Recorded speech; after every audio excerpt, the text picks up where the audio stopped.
Pessoal, nós iremos iniciar a partir de hoje o estudo da Revista Espírita. Nós vamos começar o ano 1 e vamos na sequência essa revista e depois as subsequentes, totalizando as revistas que foram tragas por Kardec, iniciando aí nesse ano supracitado, e vamos fazer um estudo semanal toda segunda. Então, na segunda-feira vai ser realizado o estudo da Revista Espírita. E teremos também na quinta-feira, onde vamos iniciar o estudo do livro Autodescobrimento de Joana de Ângeles, fazendo também toda quinta na sequência. E na sexta nós teremos o estudo dos livros da coleção A Vida no Mundo Espiritual, pela psicografia de Chico Xavier, que nós vamos também, uma vez por semana, toda sexta, fazer esse estudo dessa coleção. E pedimos que nos envie dúvidas, também colocações para nos auxiliar, visto que é um grupo de estudo. Nesse sentido que nós estamos, na verdade, uns contribuindo com os outros para que esses vídeos possam vir a lume. Considerando aí que Jesus está na égide. Quando a gente fala da Revista Espírita, nós temos aí o primeiro ano que Kardec iniciou a Revista Espírita, ao qual ele houvera dado o nome de Jornal de Estudos Psicológicos.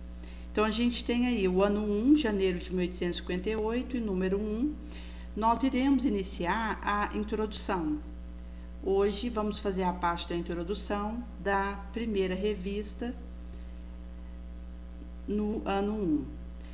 E Kardec, nessa introdução, ele vai trazer para nós toda a preparação que ele já estava fazendo para que a Revista Espírita acontecesse. A gente tem na Revista Espírita um material como num laboratório vivo, onde Kardec ele trazia algumas questões para fazer reflexões com elas e recebia de toda parte do mundo conteúdo que ele fazia uma seleção prévia, e ali na Revista Espírita é que, de acordo com o retorno que acontecia de determinados tópicos que ele trazia e reflexões que acontecia, ele ia então fazendo discernimentos para levar para os livros da codificação, Livro dos Espíritos, Livro dos Médiuns, o Evangelho segundo o Espiritismo,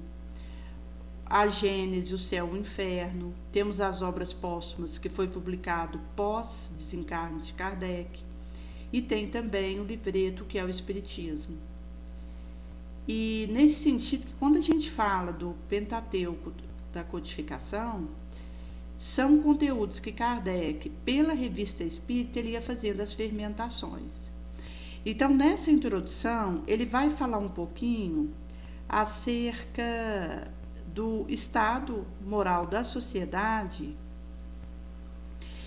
e de todo o aspecto da vida espiritual que não houvera começado naquele momento. Porque ele vai trazer que as manifestações espirituais de todo porte, elas sempre acompanharam a humanidade.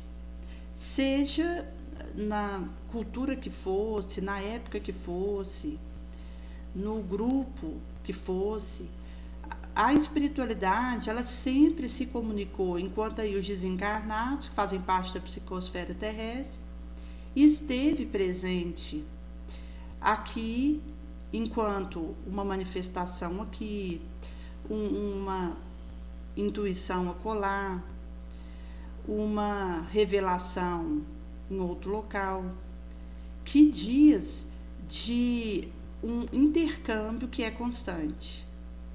Então, ele vai dizer que as novas ideias elas surgem desses fenômenos e popularizam cada dia mais. E não há como deter esse progresso, pela razão simples de que estão ao alcance do populacho. E nenhum poder humano lhes impedirá que se manifestem. Então, se a gente abafa num ponto, reaparece em outro. Então, ele vai trazer que, pela própria força dos fatos, a sofrer-lhes as consequências, como só acontecer a uma nova indústria que, na sua origem, fere particular interesse, logo absorvido, porque não teria como ser de outro modo. Então, até ali já se houveram dito muitas coisas contra o magnetismo, e, entretanto, todos os raios lançados contra ele, todas as armas com que ele houvera sido ferido, mesmo ridículo, esbororaram-se ante a realidade, serviram apenas para colocá-lo ainda mais em evidência. É que o magnetismo é uma natural força, e perante as forças da natureza, o homem é um pigmeu, semelhante a cachorrinhos, que inutilmente ladram contra todos que os amedrontem. Nesse sentido que as manifestações espíritas vai ser semelhante ao sonambulismo. Se não produzirem a luz do dia no público, ninguém impedirá que ocorra na intimidade, porque em cada núcleo familiar poderá ter um médium entre seus membros, da criança ao idoso, assim como pode haver um sonâmbulo. Então, não seria possível impedir alguém ser médio sonâmbula. Então, quem combate não reflete nisso. Quando uma força ela está na natureza, pode-se detê-la por um instante, porém jamais aniquilá-la. O seu curso apenas poderá ser desviado, mas ele vai acontecer. Então, a força que se revela no fenômeno das manifestações, seja qual for a causa, está presente na natureza. Da mesma forma que o magnetismo, e não pode ser arrancada, anulada, exterminada, como uma força elétrica não o será. Daí ele vai trazer que o que importa é que seja observado, estudado em todas as suas fases, a fim de que possamos deduzir as leis que a regem. Se for uma ilusão, um erro, o tempo fará justiça. Se, porém, for verdadeira, a verdade é como o vapor. Quanto mais a gente comprime, barra, tanto maior será a sua força expansiva. Então, nesse sentido que o tempo acaba aclarando. E aqui ele vai trazer que ao longo da história da humanidade terrícola, a gente tem as manifestações espirituais patentes e que precisam então desse olhar para estudá-las, compreendê-las, para que, mesmo que nós não consigamos uma compreensão conforme gostaríamos, mas aquela compreensão que advém de encarar aquilo que acontece e de tentar esmiuçar, esquadrinhar. Então, ele vai trazer um pouco que a revista ela vinha trazer aí o preenchimento de uma lacuna, visando oferecer um meio de comunicação a tantos quantos se interessam por essas questões, ligando por um comum laços que compreendem a doutrina espírita sob o seu ponto de vista moral verdadeiro, a caridade evangélica para com todos e a prática do bem. Porque existem diferentes formas que eu posso olhar a doutrina espírita. Mas o ponto central do espiritismo é a reforma moral, que é quando eu utilizo os conhecimentos que estão sendo tragos por Jesus para me reformar, para me melhorar, porque é para aí que desembocam todos os nossos esforços. A reforma moral. Então, não seria uma questão de coletar fatos, porque multiplica em toda parte com tal rapidez que não faltaria matéria. Mas esses fatos por si próprios seriam monótonos pela repetição, pela similitude. Então ele vai trazer que o necessário ao racional homem é algo que lhe fale à inteligência. Poucos anos houveram se passado após o surgimento dos fenômenos primeiros. Naquela época que Kardec escreve essa introdução, eles já estavam longe da época das mesas falantes e girantes, que foram suas iniciais manifestações. Então, hoje, sói uma ciência que revela todo o orbe de mistérios, tornando patentes as eternas verdades que apenas pelo nosso espírito eram pressentidas. É uma sublime doutrina que mostra ao homem o caminho do dever, abrindo o mais vasto campo, até então jamais apresentada filosófica observação. Então ele vai trazer que a obra seria estéril e incompleta se nós nos mantivéssemos nos limites estreitos de uma revista anedótica, cujo interesse se esgotasse rapidamente. Então, na verdade, vai significar que talvez até ele fosse contestado na época a qualificação de ciência que ele estava dando ao espiritismo, porque não teria as características de uma ciência exata, mas é aí precisamente que reside o erro dos que pretendem julgar e experimentar como uma química análise ou um problema matemático. Ser uma ciência filosófica já é bastante. Toda ciência deve encimentar-se em fatos, mas os fatos por si só não constituem a ciência. Essa vai nascer da coordenação, da dedução lógica dos fatos. É o conjunto de leis que os rege. Então, aqui ele vai trazer a questão de coordenar e deduzir a lógica desses fatos, que é um trabalho que pede o bom senso, a lucidez, o discernimento, para fazer essa concatenação. Não é apenas os fatos pelos fatos, mas como que a gente concatena, faz aí o encadeamento lógico e as interligações, as abstrações corretas. Então ele vai dizer que o exame raciocinado de fatos, de consequências que deles decorrem, é um complemento sem qual a publicação seria de utilidade medíocre. Nesse sentido que o fim é chegar à verdade, acolhendo todas as observações que forem dirigidas para esse fim e tentando, tanto quanto nos permite o estado dos adquiridos conhecimentos, esclarecer pontos obscuros, dirimir dúvidas. Então ele vai trazer que a revista ela vai ser uma tribuna livre, no qual a discussão jamais se afastaria das normas da mais estrita convivência. Então ele vai fazer inclusive a diferenciação de uma discussão que vai ser feita para reflexões, mas não disputa, visto que as inconveniências da linguagem são razões ruins aos olhos de pessoas sensatas. Então a gente precisa da linguagem conveniente, das atitudes convenientes, porque a sensatez, a prudência, como Jesus nos traz, é uma base, é um areal para esse processo. Porque quando Jesus vai dizer para nós ser prudente como as serpentes, simples como as pombas, ele vai nos dizer que a prudência ela precisa permear nossa conduta, e a simplicidade, que é quando a gente está nessa essência, nesse embasamento, que a gente lapida os excessos, consegue assimilar o que importa,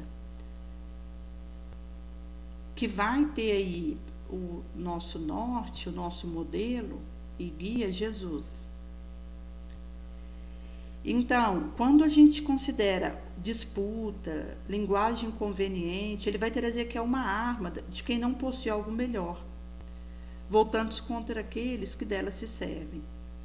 Então, por isso que o objetivo é o diálogo, é a troca de conhecimento, são análises tranquilas, onde é possível a gente olhar para aquilo que está sendo colocado e fazer o discernimento.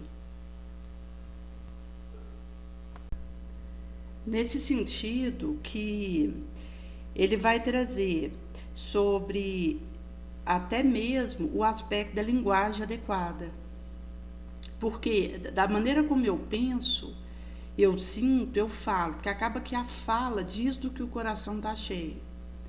Então, se a gente observar a maneira como uma pessoa fala, as coisas que ela fala, dá para a gente saber, ajuizar, não enquanto a gente fazer uma colocação direta em cima daquilo que o outro está falando, mas no sentido de percebermos que pela fala a gente associa aquilo que existe no interior do indivíduo, inclusive considerando a ação que vai ser um consequencial e o testemunho que o indivíduo deixa, que tem a ver inclusive com uma vibração, porque às vezes se eu estiver carregada com energias negativas, de ódio, de rancor, de maledicência, acaba que a minha energia, ela é sentida. Quem está próximo ressente daquela vibração pesada. Mesmo considerando alguém que possa estar distante, mas por estar suscetível a essa faixa, tem sinergização. Nesse sentido que, então, Kardec ele vai trazer que nós precisamos desse exame raciocinado dos fatos, dos consequenciais dele decorrentes. É um complemento sem o qual, então, teria aí essa desviação do propósito. Embora os fenômenos de que nos ocupamos se tenham produzido nos últimos tempos, de maneira geral, tudo prova que tem ocorrido desde as eras mais recuadas. Então, o que ele vai trazer referente à questão de períodos outros remotos que vêm de priscas eras, considerando aí o tempo que se perde na ampulheta, que nós estamos assistindo esses acontecimentos das manifestações da vida espiritual entre os encarnados, porque a gente tem aqui na Terra os encarnados e os desencarnados. Considerando encarnados hoje na Terra, somos em torno aí de 8 bilhões, mas desencarnados especula-se que seja em torno de 20 bilhões, com algumas alterações que pode acontecer, mas são todos espíritos encarnados e desencarnados ligados à psicosfera da Terra. E aí isso significará que, enquanto nós estivermos ligados a esse orbe, tanto encarnado quanto desencarnado está em regime de intercomunicação. Por isso que o indivíduo que ele tem uma mediunidade ostensiva, ele tem que cuidar para ele não redundar a sua mediunidade em obsessão, em subjugação, em fascinação. Porque essa interação ela já acontece, inclusive a questão das obsessões sutis, simples, que pipocam, porque é, na verdade, uma pandemia que nós temos na Terra, a questão das obsessões, porque existe essa conversa constante, essa interação entre encarnado e desencarnado, também entre desencarnados entre si, assim, entre encarnados entre si. Então, a gente tem, por exemplo, às vezes, o indivíduo está dormindo, o seu espírito desdobra e encontra com um desafeto que também está encarnado dormindo e o espírito desdobrou. Então, a gente pode ter encontro nos dobramentos sono, tanto com outro encarnado que está desdobrado, seja um desafeto, pode ser também um encontro com um afeto, no sentido de ser um encarnado que desdobrou. E isso também pode acontecer com um desencarnado que a gente encontra e acaba sendo um bom encontro ou um mau encontro, dependendo daquilo que nós trazemos com aquele espírito de história e também de acordo com para onde eu me desloco, porque isso vai ter a ver com os meus sentimentos, aquilo que eu cultivei na vigília, aquilo que me apraz, a faixa que eu escolho permanecer, porque acaba que aquilo que eu escolho realizar, pensar, sentir, falar, isso vai me colocar junto com espíritos encarnados e desencarnados numa conexão que acaba que fortalece aqueles pensamentos que eu emiti. Se eles forem ruins, essa conexão faz eles voltarem para mim mais intensificados. Nesse sentido que a gente tem essa faixa onde nós podemos afirmar que nós nunca pensamos sozinhos. Sempre vai ter espíritos, encarnados ou desencarnados, que se afinam com aquele pensamento, que locupletam com aquela faixa e que vão intensificar ela de alguma forma, inclusive levando a uma amplificação das sensações. E aí, a partir disso, a gente vai considerar a própria simbiose que acontece, o vampirismo consentido, partilhado, porque aí vai ter nesse ioiô, onde aquilo que eu estou emitindo nunca vai e fica para onde eu emiti, volta para mim fortalecida. É por isso que a gente tem que ter cautela com aquilo que a gente pensa, com aquilo que a gente sente, a faixa em que a gente se demora. Porque no caso de serem pensamentos negativos, isso vai gerar aflição, ruína, obsessão. No caso de ser um pensamento positivo, de compaixão, de bondade, perdão, isso vai gerar harmonia, felicidade, amparo. Nesse sentido que temos aí o que testemunhamos hoje, traz Kardec, não é uma moderna descoberta, é o despertar da antiguidade, desembaraçada do místico eventório que engendrou as superstições, da antiguidade esclarecida pela civilização e pelo progresso nas coisas positivas. Então, a capital consequência ressaltaria desses fenômenos a comunicação que os homens podem estabelecer com os seres do incorpóreo mundo. E dentro de certas balizas, o conhecimento que pode adquirir sobre o seu futuro estado. Nesse sentido que a gente tem inequívoco em livro bíblico esse estado de coisa. De um lado, para certos céticos, a Bíblia não teria autoridade suficiente. De um outro lado, para crentes, seria fato sobrenatural, suscitado por especial favor da divindade. Não haveria aí para todo mundo uma prova de generalidade, tais manifestações, se não as encontrássemos em milhares de outras diferentes fontes. A existência de espíritos, a sua intervenção no corpóreo mundo, a atestada é demonstrada não mais como algo excepcional, mas como princípio geral. Então nós temos aí, tanto em Santo Agostinho, São João Crisóstomo, São Jerônimo, São Gregório Naziano Zeno, tantos outros pais da igreja. Essa crença forma, além disso, a base de todos os sistemas religiosos. Então a gente tem, admitindo-na, os mais sábios filósofos da antiguidade, Zoroastro, Platão, Confúcio, Pitágoras, Apuleio, Apolônio de Tiana e tantos outros nessa linha. Nós encontramos em oráculos, em mistérios, entre egípcios, gregos, caldeus, hindus, persas, chineses, romanos. Vemos-la sobrevivendo a todas as vicissitudes dos populares, a todas as perseguições e desafiar todas as revoluções físicas e morais da coletividade terrícola.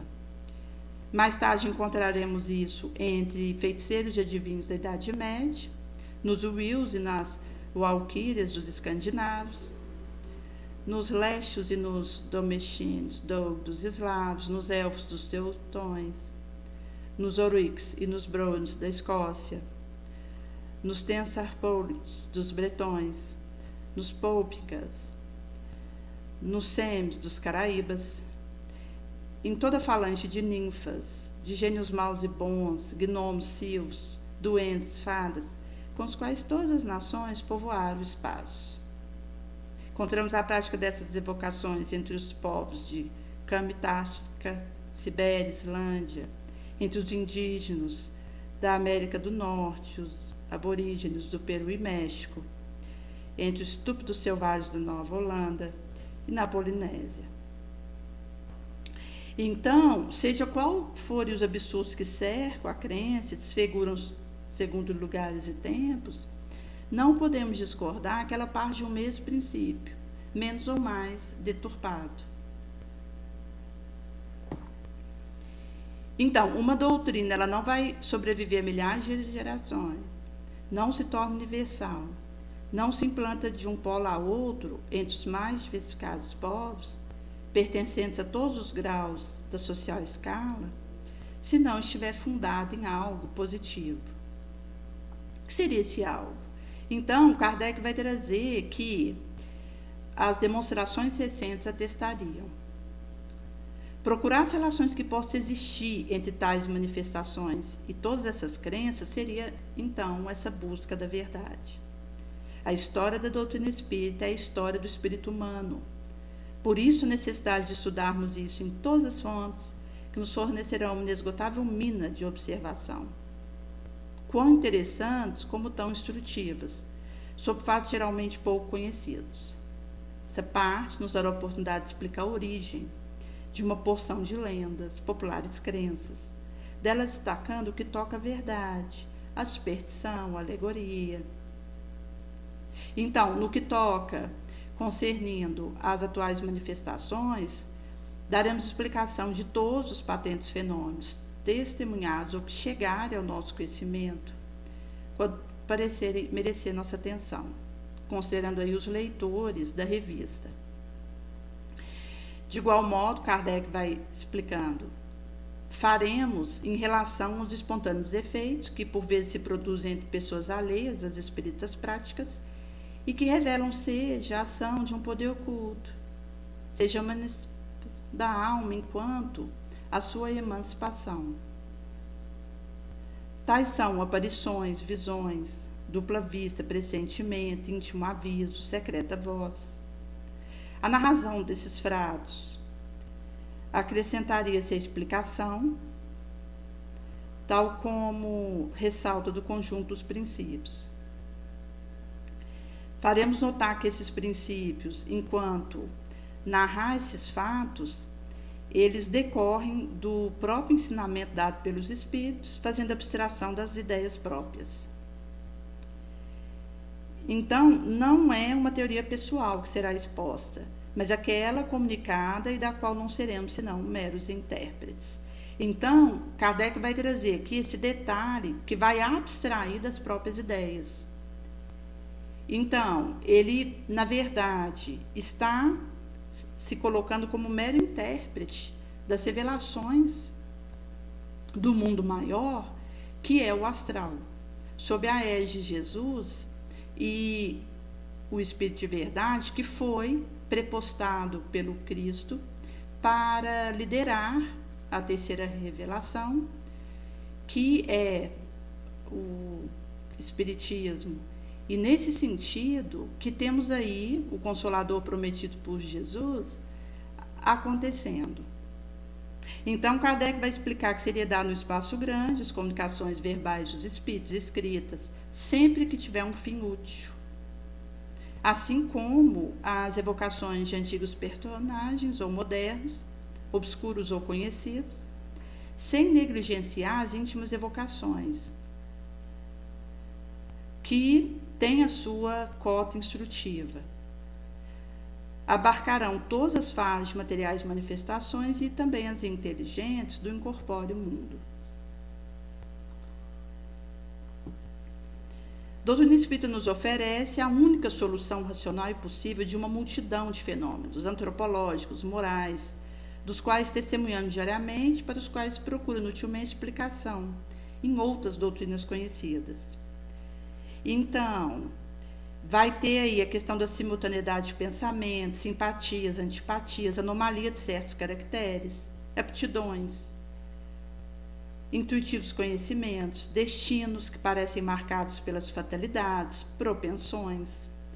Num quadro mais geral, o distintivo caráter dos povos, sua degenerescência, seu progresso. E a citação dos fatos será acrescentado pesquisa de causas que os poderiam ter produzido. Dessa apreciação resultariam, naturalmente, ensinamentos úteis a respeito da linha de conduta, mais conforme a moral sã. Então, aqui Kardec ele vai frisar novamente a questão da moral, porque a transformação moral é para onde desemboca esses esforços. Nesse sentido que ele faz ressaltar os úteis ensinamentos a respeito das condutas que auxiliem nessas transformações morais. Suas instruções, os superiores espíritos têm sempre o objetivo de despertar nos homens o amor do bem, o desejo de trabalhar na seara do Mestre, por meio de evangelhos preceitos. Por isso, eles nos traçam pensamento que deve presidir a redação da coletânea que ora estava sendo encetada. Então, está comparecendo tudo quando se liga ao conhecimento, da parte metafísica do humano. Estudá-la-emos no seu presente estado, também no porvir. Porque estudar a natureza dos espíritos é estudar o homem. Porquanto, tendo em vista que ele deverá fazer parte um dia do mundo dos espíritos. E nós temos, conforme é trago para nós nas escrituras, que os espíritos é que têm a solicitude de Deus. Considerando, gente, aquele que está desencarnado. Então, na verdade, quem está encarnado na Terra, nós ainda estamos realmente numa situação de provas e de expiações que implica uma série de desafios, de perigos, de riscos. Porque quem tem a solicitude direta de Deus são os espíritos, são os desencarnados. Então, aqui na Terra é como um exílio mesmo. É uma viagem que a gente faz em que a gente está preso ao organismo físico. É por esse motivo que, enquanto a gente está na Terra, a gente está correndo risco. A gente não pode vaticinar uma vitória enquanto a gente está encarnado, porque faltando um passo para a gente ir para o astral, pode ser minha queda. Inclusive, Emmanuel vai trazer esse simbolismo para o Chico, explicando que nos 3 últimos passos para o derradeiro momento pode estar um passo em falso da queda. Porque o Chico já era idoso, depois de uma vida psicografando livros Fiel, Mediunidade com Jesus, em mais de 70 anos, fazendo esse trabalho. Até hoje, mais de 550 livros publicados por ele, vindo da sua psicografia, por diversos autores sobre a égide de Jesus. E quando ele já estava idoso, porque ele veio a desencarnar em torno dos seus 92 anos, e Emmanuel ainda era muito rigoroso com ele, porque um dos aspectos que Emmanuel tratava com o Chico era a urgência da disciplina constante. Tanto que quando o Chico ele foi iniciar o trabalho dele na seara mediúnica, o Emmanuel traz para ele que as 3 condições primaciais é disciplina, disciplina e disciplina. Em sendo assim, que foi algo acordado ali no encetamento inicial e que viria a acompanhar a trajetória do Chico. Daí, quando ele já estava idoso, que ele não conseguia sequer se movimentar mais sozinho, ele ainda tinha a rigorosidade de Emmanuel, lembrando ele da disciplina. Então, ele questiona Emmanuel. Eu já não consigo fazer movimentos como eu fazia, eu já estou nas minhas últimas. Por que você ainda é tão rigoroso comigo? Ele diz, porque na última curva pode estar a surpresa desagradável. Ou seja, para um espírito da envergadura do Chico, que tinha conseguido ser fiel por mais de 70 anos, trabalhando com Jesus ininterruptos, e já estava na sua idade próxima ao desencarne, ele ainda recebia esse rigor do seu mentor, o alertando para a questão da disciplina, a gente percebe o quanto a gente tem que vigiar e orar. Porque enquanto a gente está na Terra, é como Emmanuel disse para o Chico, pode acontecer uma curva onde esteja desagradável surpresa e seja o momento que eu venha cair. Porque do momento que eu caio, isso pode prejudicar todo o trabalho que eu fiz até aqui. Então, isso foi algo que o Chico experimentou, porque quando ele já estava idoso, houveram algumas urdições para falsificar a sua enciclopédia mediúnica. Então, estava sendo urdido por espíritos inferiores, junto com encarnados do mesmo naipe, usar uma substância que anestesiasse o Chico para que ele viesse assinar um documento falsificando a sua produção mediúnica. E o Chico, percebendo que estava sendo feita aquela urdição, ele chama os seus contemporâneos que militavam com ele no Centro Espírita da Prece e diz: se eu vier tombar no chão, vocês me peguem e, por favor, me levem para o Centro Espírita da Prece e me mantenham lá. Porque ele sabia dos riscos que ele estava correndo até o derradeiro momento. Porque um passo em falso que acontecesse com Chico ainda no corpo de carne prejudicaria todo o trabalho que ele tinha realizado até ali. E é nesse sentido que a gente pode ter a surpresa desagradável no última curva, no instante derradeiro. E é por isso que a gente precisa vigiar, porque enquanto nós estamos encarnados na Terra, nós estamos sujeitos a cairmos, a deslizarmos, a sermos obsedados, subjugados, fascinados.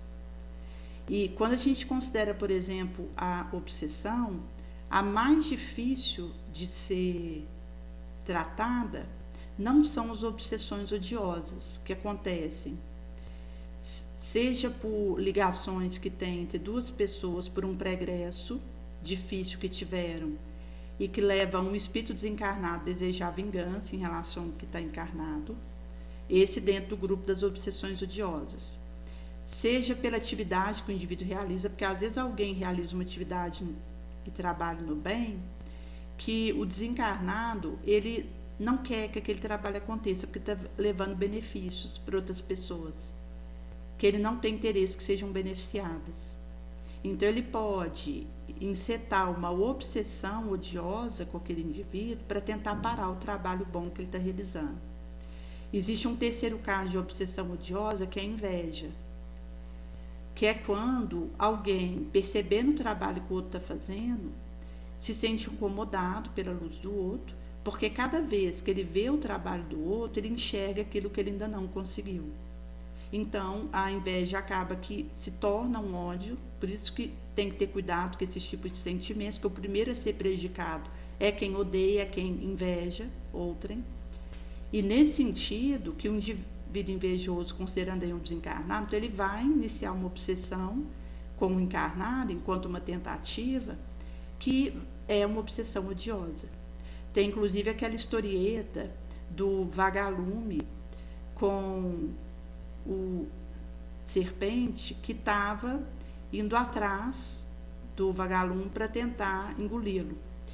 E o vagalume diz para ele: mas por que você está me perseguindo? A gente nem tem cadeia alimentar em comum, porque considerando a cadeia alimentar na natureza, a serpente não se alimenta de vagalume.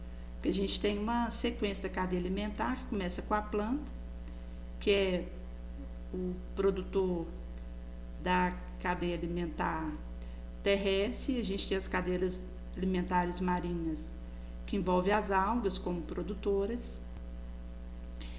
mas considerando aí produtor, seria planta e alga, no ambiente que for, que são os que produzem o próprio alimento. E temos aí uma sequência em que um se alimenta do outro. Então, tipo, o coelho se alimenta de cenoura. No caso, o coelho, ele é o consumidor primário e é herbívoro, porque se alimenta da cenoura, e assim sucessivamente.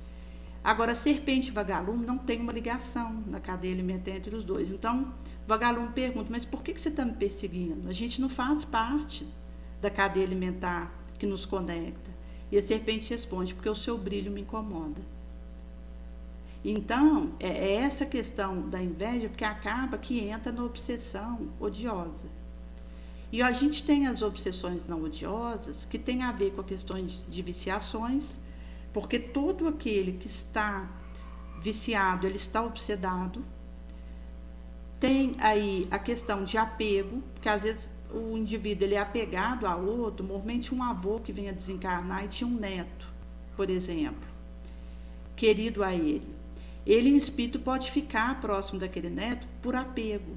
Ele não deseja fazer mal para o neto encarnado, mas pelo apego que ele tem com esse neto, ele acaba obsedando esse neto, que não é uma obsessão odiosa, pelo contrário, ele ama esse neto, mas ele se deixou levar pelo apego. E tem o caso da obsessão não odiosa, que vai envolver o salvacionismo, que é quando o indivíduo ele se considera o salvador das outras pessoas, do orbe, e também por carência, onde pode acontecer enxertia neuropsíquica. E o salvacionista, ele se desprotege, sobrecarrega, reclama e gosta do poder. E usa o bem que ele faz para se promover. Então, isso estabelece laço, obsessão com o desencarnado. E daí, gente, que os mais difíceis de resolver são as obsessões não odiosas por carência e salvacionismo. Então, vai trazer aí acerca dessa insuflação que os espíritos superiores colocam no nosso coração do bem pelo bem, da renúncia, de fazer o trabalho com Jesus por Jesus. Então, eles vão nos traçar o pensamento que deve presidir o nosso areal. Nesse sentido, que Kardec ele vai colocar alguns pontos que, se alguém que lê a revista tiver para poder trazer na cooperação da obra, que por favor o fizesse. Porque, inclusive, ele vai trazer um recorte aqui de que tudo quanto se liga ao conhecimento da parte metafísica será estudado, e nesse sentido que o nome Jornal de Estudos Psicológicos tem o fim de fazer compreender essa importância. Então, ele vai colocar uma nota que, por mais abundantes sejam as pessoais observações e as fontes onde recolhidas, não simulamos as dificuldades da tarefa, a insuficiência nossa. Para suplementar isso, contamos com benevolente concurso, tantos quantos se interessam por esses areais. Seremos bastante reconhecidos pelas comunicações que, por bem houverem de transmitidos, acerca de assuntos diversos de nossos estudos, e chamamos atenção a esse respeito para os pontos que serão subsequentes citados, sobre os quais possam ser oferecidos documentos. Então, ele vai trazer manifestações materiais ou inteligentes, que tenham sido obtidas nas reuniões às quais assistirem, fatos de sonambúlica lucidez e de êxtase, fatos de previsões, pressentimentos, segunda vista, fatos relativos ao poder oculto atribuídos sem razão ou com a certos indivíduos, crenças populares e lendas, aparições e visões, psicológicos fenômenos particulares que por vezes ocorrem no instante do desencarne, problemas psicológicos e morais a resolver, morais fatos, notáveis atos de devotamento, abnegação, do qual possa ser útil propagar o exemplo. A gente vê a sabedoria de Kardec trazendo aí aspectos que seriam utilizados para esse laboratório que ora se iniciava. Então, inclusive, quando ele vai trazer essa questão de material, porque ele já tinha essa comunicação com o orbe da época, enquanto com os grupos mediúnicos, em que ele estava usando para fazer a universalidade do ensino dos espíritos, sobre o qual se baseou a codificação. Então ele não pegava apenas algo que alguém falava, ele pegava algo que coincidia e que vinha de várias partes do globo. E ele vai trazer aí a indicação de obras antigas ou modernas, estrangeiras ou francesas, onde se encontram fatos relativos à manifestação de ocultas inteligências, se possível designando citação das passagens. Da mesma forma, na opinião emitida sobre a existência dos espíritos, suas relações com os homens, por autores modernos ou antigos, cujo saber e nome possam lhes dar autoridade. Então, alguma coisa que já tenha, até considerando os livros que já acontecessem a esse respeito, e que poderiam, então, ser enviados para Kardec para auxiliar ali e ser colocado na revista, o que ele julgasse prudente. Aí ele vai trazer um recorte que não daria a conhecer o nome das pessoas que enviassem essas comunicações, a não ser que seja autorizado formalmente. Então aí depois ele já vai iniciar a revista espírita propriamente dita e diferentes naturezas de manifestações que nós vamos deixar para a próxima segunda. Então hoje nós nos ativemos a questão da introdução, onde Kardec, então, ele vai explicar a base que ele estava usando, que é o aspecto da universalidade do ensino dos espíritos, porque é uma sabedoria, um bom senso de Kardec. Inclusive, Camille, ele, quando Kardec veio a desencarnar, ele vai discursar no enterro de Kardec, ele vai dizer que era o bom senso encarnado. Porque, de fato, a gente percebe a atenção que Kardec tinha com os detalhes, enquanto aí fazer a universalidade do ensino dos espíritos e poder, a partir de um estudo sério, ir encontrando as verdades. Visto que, mesmo considerando que ele estava aí sendo mentoreado pelo Espírito de Verdade, que existia uma falange fazendo a condução da terceira revelação e das obras codificadoras, ele precisaria ir fazendo essa seleção daquilo que ele colocaria nos livros da codificação, e pela revista espírita ele não só recebia materiais de todo mundo para poder selecionar o que traria ali, mas ele tinha um retorno daquilo que era colocado, porque às vezes um tema que ele colocasse, por exemplo, obsessão, ele tinha retornos acerca desse tema que diziam para ele também novas revelações acerca daquilo, aquilo que procederia, aquilo que não, aquilo que desviava da universalidade do ensino dos espíritos, aquilo que entrava nisso. Então a gente percebe essa atenção que acontece para que o trabalho ele pudesse ter o seu desiderato. Então a gente vai ter aí o trabalho da Revista Espírita, que vai acontecer ao longo de 11 anos, onde vai ficar aí como um material riquíssimo para o nosso estudo. Até porque, gente, quando a gente considera o que foi colocado na Revista Espírita, isso diz de raciocínios que foram construídos ali, concatenados, para chegar na codificação. Então, é um material que, para quem tem olho de ver e ouvido de ouvir, a gente tem muito ensinamento nas entrelinhas do que isso traz, porque quando a gente tem contato com aquilo que permitiu a construção da codificação, acaba que a gente consegue novas abstrações e orientações. Daí que, inclusive, a gente tem alguns esforços de diferentes grupos, até mesmo na FEB, de iniciar o estudo da Revista Espírita, que é realmente uma orientação que Jesus nos dá, visto que, considerando esse laboratório sob o qual a codificação aconteceu, é um manancial, um celeiro riquíssimo de conhecimentos para nós.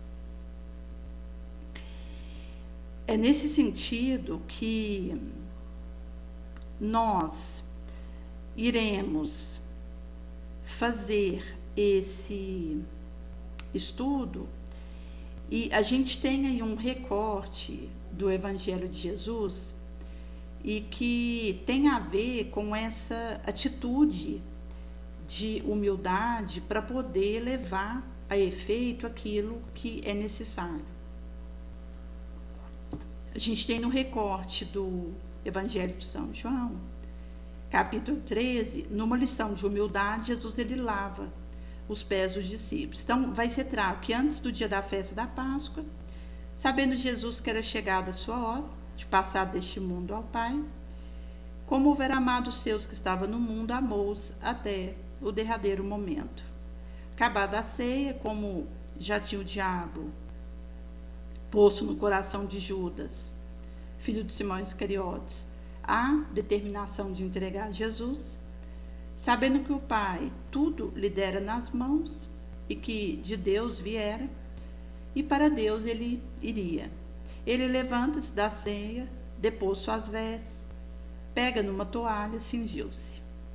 Depois coloca água numa bacia e começa a lavar os pés aos discípulos e a limpar-los com a toalha com a qual estava cingido. Vindo então até Simão Pedro, esse lhe disse: Senhor, lava-me os pés a mim? Então, Pedro, ele questiona aquela iniciativa que Jesus houvera tido de lavar os seus pés. E ali, na verdade, ele teve uma resistência, ele não queria permitir que isso acontecesse. Daí Jesus responde: o que eu faço não compreendes nesse momento, mas sabê-lo-ás depois. Pedro diz: não me lavarás jamais os pés. Jesus responde: se eu não te lavar, não terás parte comigo.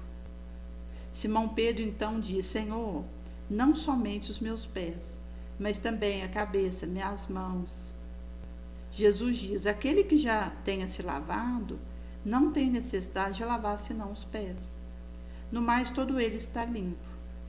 Vós outros estáis limpos, mas não todos. Então aqui Jesus já trazia a situação de Judas, porque Jesus sabia que Judas iria entregá-lo.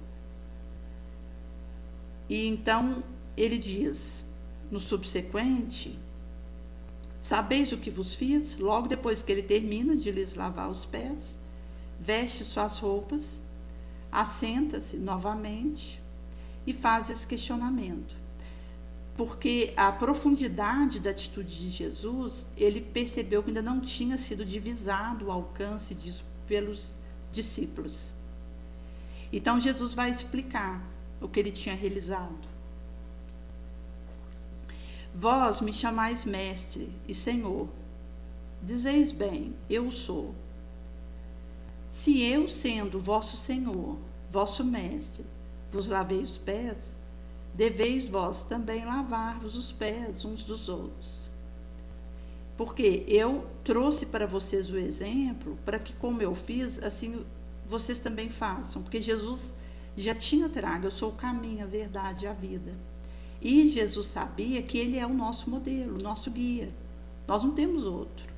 Quem veio ter conosco das alturas das envergaduras crísticas foi Jesus, que é o nosso governador planetário, que há mais de 4 bilhões de anos plasmou a Terra para receber-nos e que tem sob a sua governança tutelosa de amor não só a Terra, mas outros orbes, como Sírius, Capela, Quiron, que é um orbe mais primitivo que a Terra, porque a Terra já não está no início dos orbes, escalada. A Terra já está um pouco acima, porque é um orbe de prova e expiação em transição franca. Então a gente tem órbitos primitivos, como Quiron. Lá os homens ainda estão na idade das cavernas.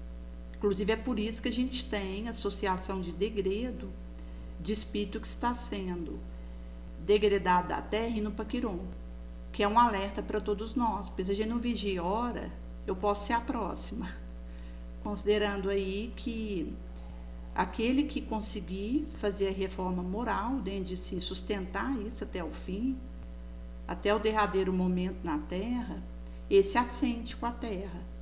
Mas aquele que se permitir endurecimento no mal e acabar se refostelando nesse estado de coisa, ele pode perder a insância de permanecer na Terra. Então, é um aviso para nós, espíritos inferiores, que precisamos nos reformar e vigiar e orar. Nesse sentido que vai ser trago que não é o servo maior do que o seu senhor, nem o enviado é maior do que aquele que o enviou. Então, Jesus vai dizer acerca da sua presença entre nós como modelo, guia. Se sabeis essas coisas, bem-aventurados vocês serão se as praticardes, trazendo o que eu posso saber e não praticar.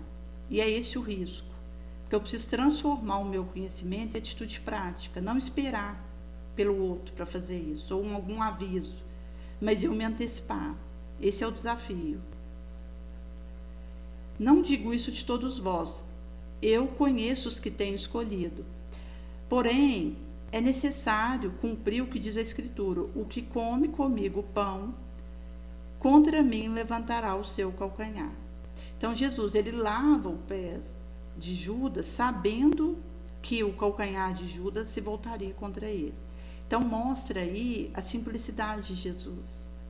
Ele, mesmo sabendo das nossas defecções, da traição, do abandono que ele sofreria, porque ele sabia que Pedro ia negá-lo, ele tinha ali a clareza do que Judas já estava tramando enquanto traí-lo.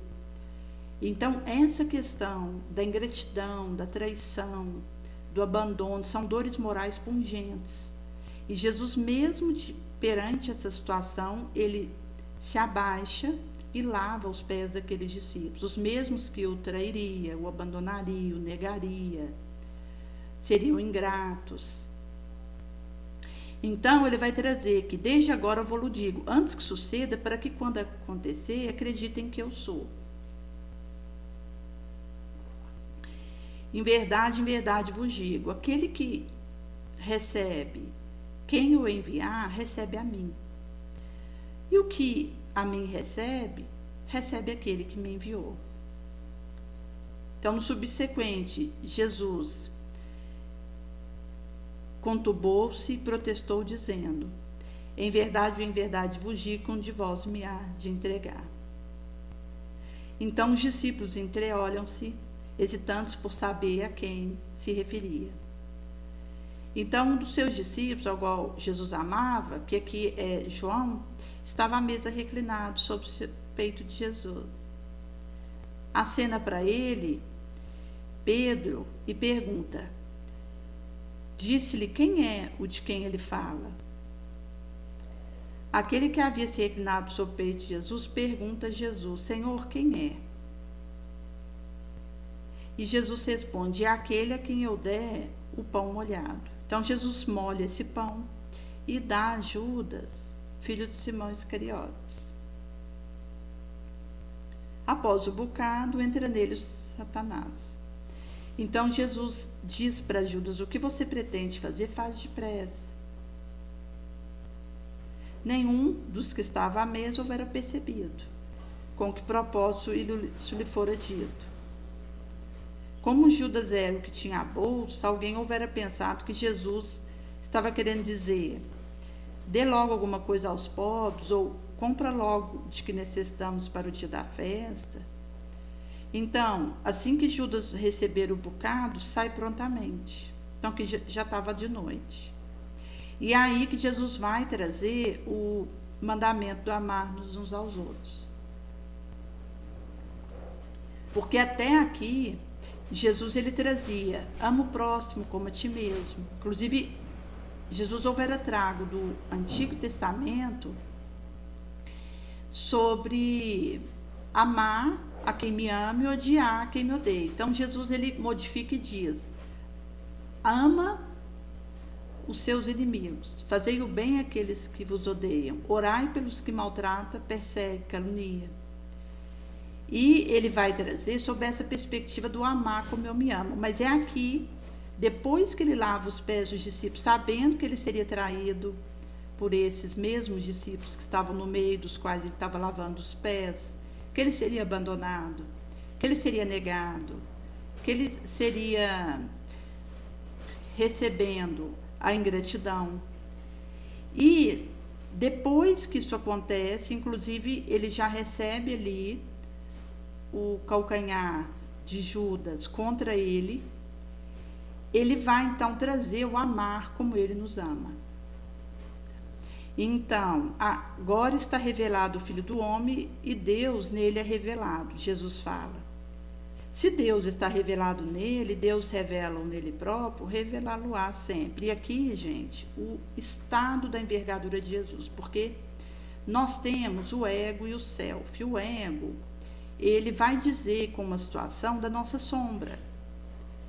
O self é a luz que eu vou conseguindo fazer para alumiar em meio ao meu ego. Então, do momento que eu consigo essa harmonização da luz sobre mim, o meu narcisismo está harmonizado.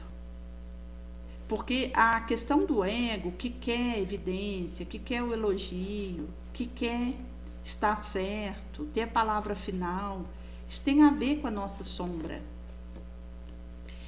E do momento que eu vou conseguindo fazer fortalecimento do meu self, que ilumina e prevalece sobre o ego, isso vai significando essa vitória do bem em mim, onde eu vou conseguindo vencer a minha sombra para que a luz seja mantida acesa. Mas chega num ponto em que o espírito ele já nem vai trazer mais o self, mas é o si, porque ele se aproxima tanto de Deus que ele já participa diretamente da essência de Deus. Ele ainda é uma criatura, Deus o Criador, mas esse espírito do arcanjo, que é aquele espírito puro, que chegou a essa envergadura, do qual o exemplo mais próximo que a gente tem é Jesus, porque tem aquele espírito que está acima de Jesus.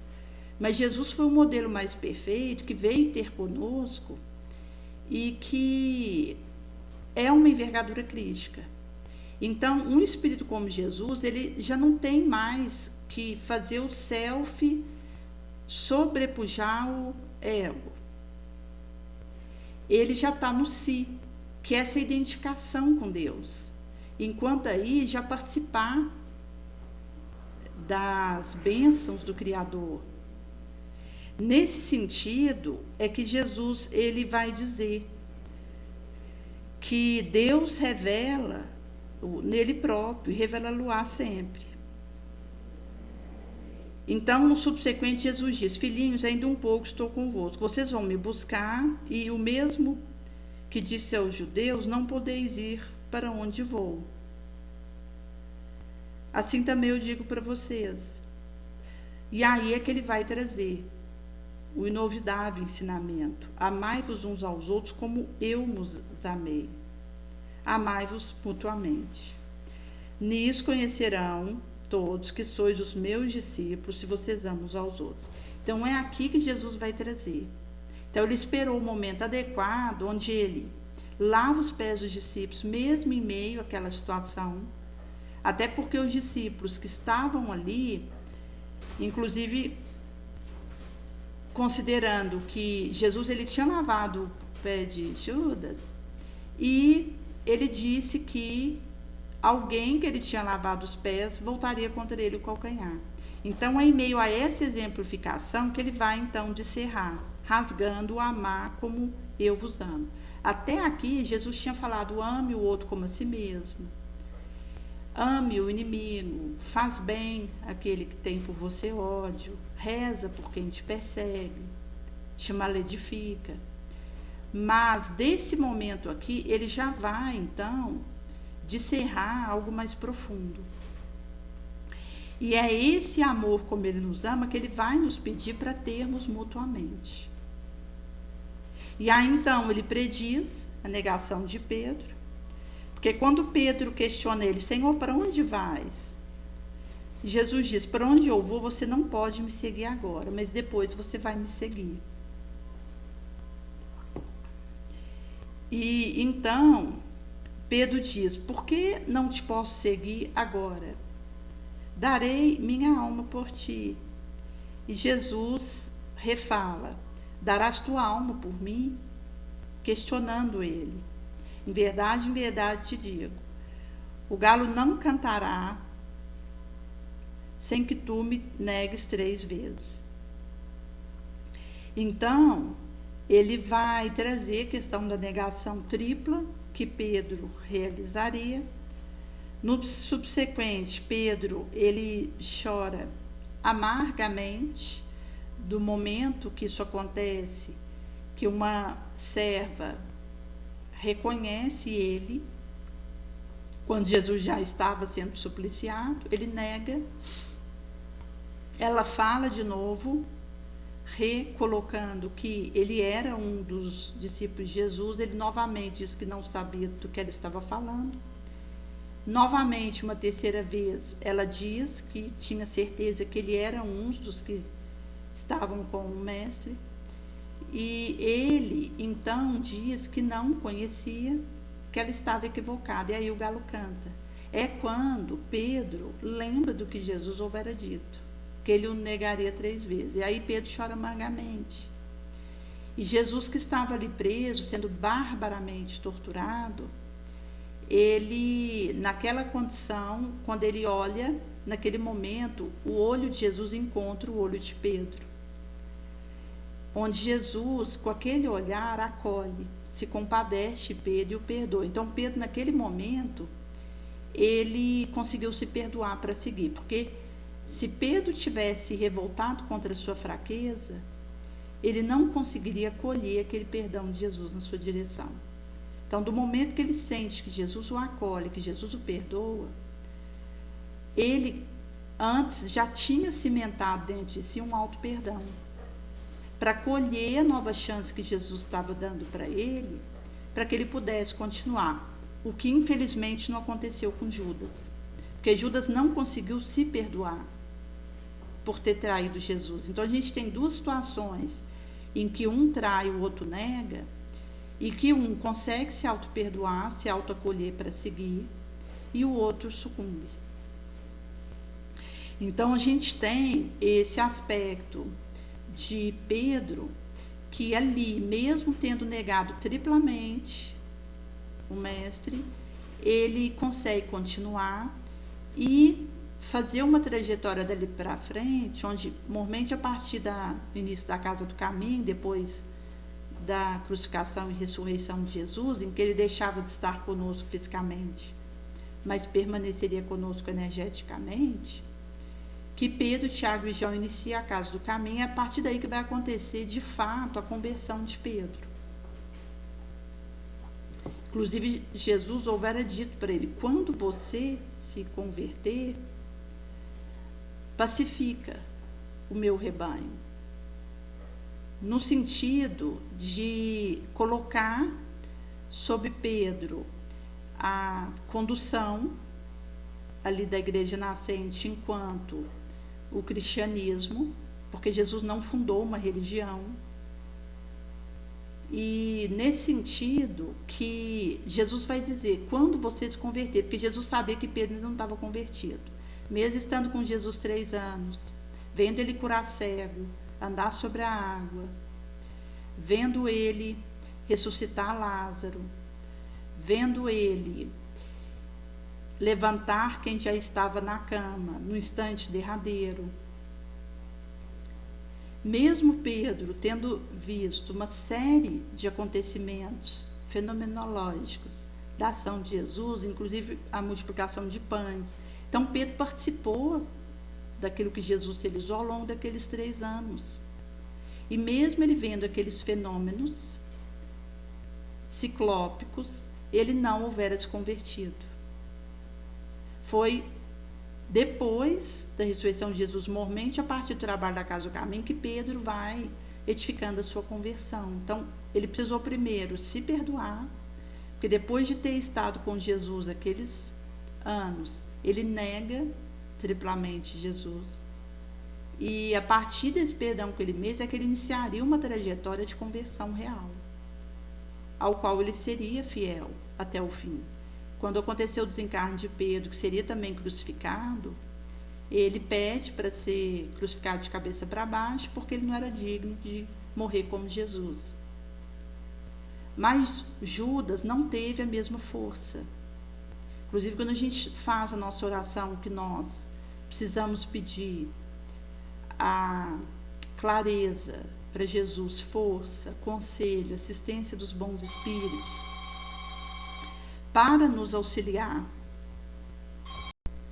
visto que, então, a partir dessa força que a gente vai recebendo, a clareza, o conselho, essa assistência de Jesus, isso vai nos dar condição para a gente, diante da própria falha, da própria fraqueza, não desistir de nós mesmos, não fugirmos.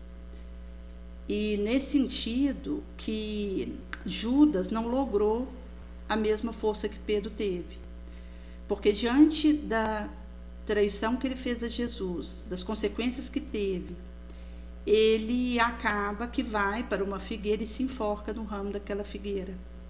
Então, dali, a partir desse auto-perdão, auto-amor, ele poderia continuar a sua trajetória, que Jesus proporcionaria para ele as expiações, para ele resolver aquilo que ele tinha feito. Considerando aí que, da mesma forma que Jesus olhou para Pedro perdoando, Jesus olhou para Judas o perdoando.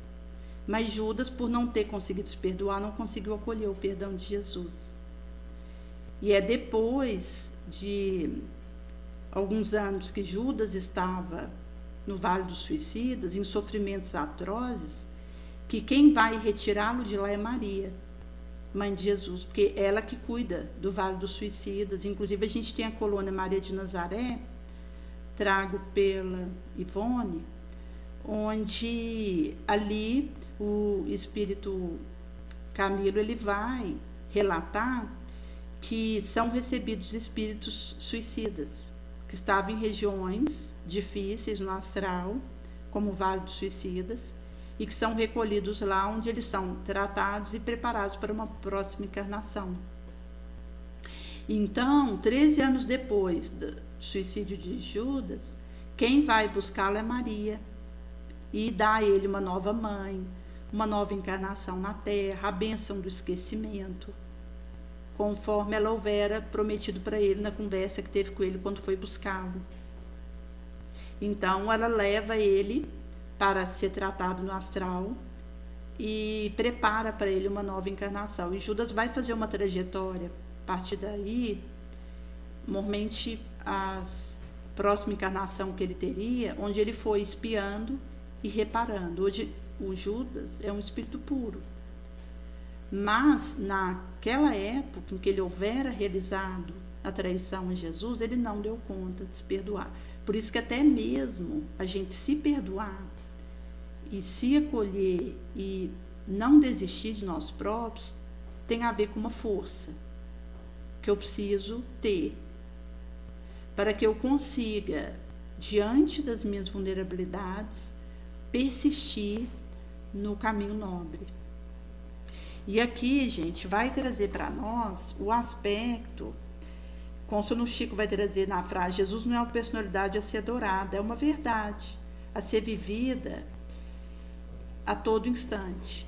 Porque quando a gente considera a revista espírita que Kardec deu início, ali ao longo dos 11 anos em que ela seria publicada, isso vai trazer acerca dessa humildade que ele teve, dessa persistência, porque ali, diante desse trabalho a ele confiado, ele estava amando como Jesus nos ama e fazendo a tomada de frente da concatenação daquilo que viria a fluxo.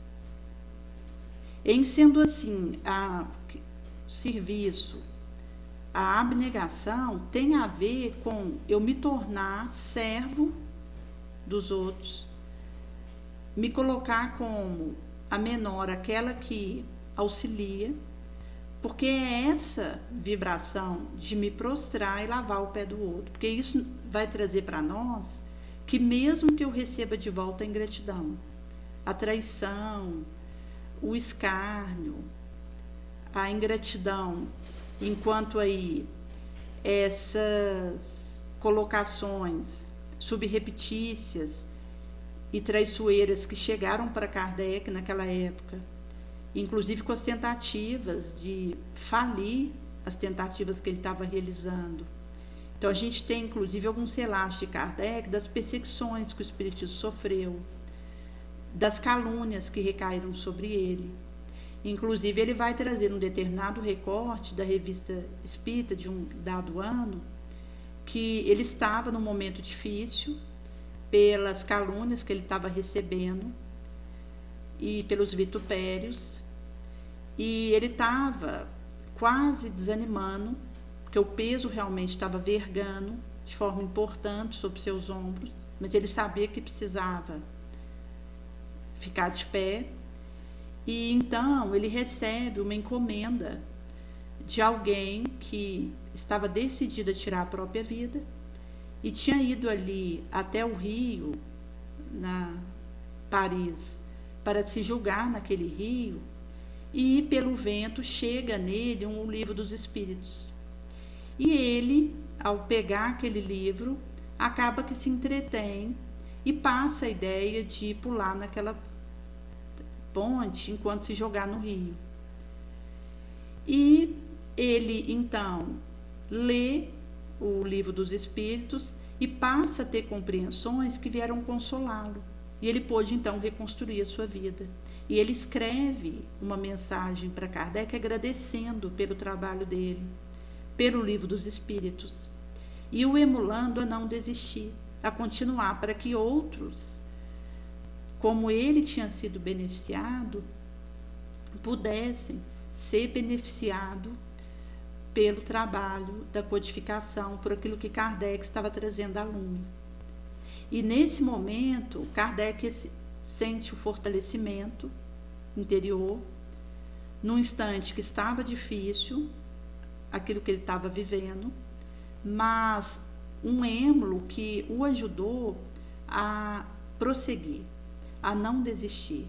Então, mesmo quando a gente considera a nossa fraqueza, que às vezes nos tende a tombar diante daquilo que vem do externo na nossa direção e que tenta parar a nossa marcha, quando eu me auto-perdoo, eu consigo acolher até mesmo a minha dificuldade diante dessas situações, a minha fraqueza.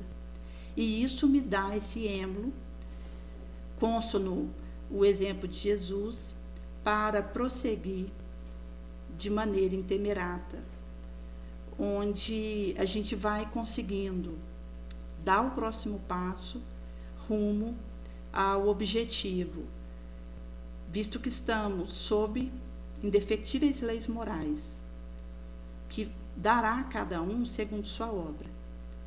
Então, do momento que a gente consegue ser fiel, nós saberemos que vamos precisar ser até o último momento, para que quando soa o nosso retorno à parte espiritual, a gente possa, em olhando para trás, ter a consciência serena de termos feito, no limite das nossas forças, a obra a nós confiada.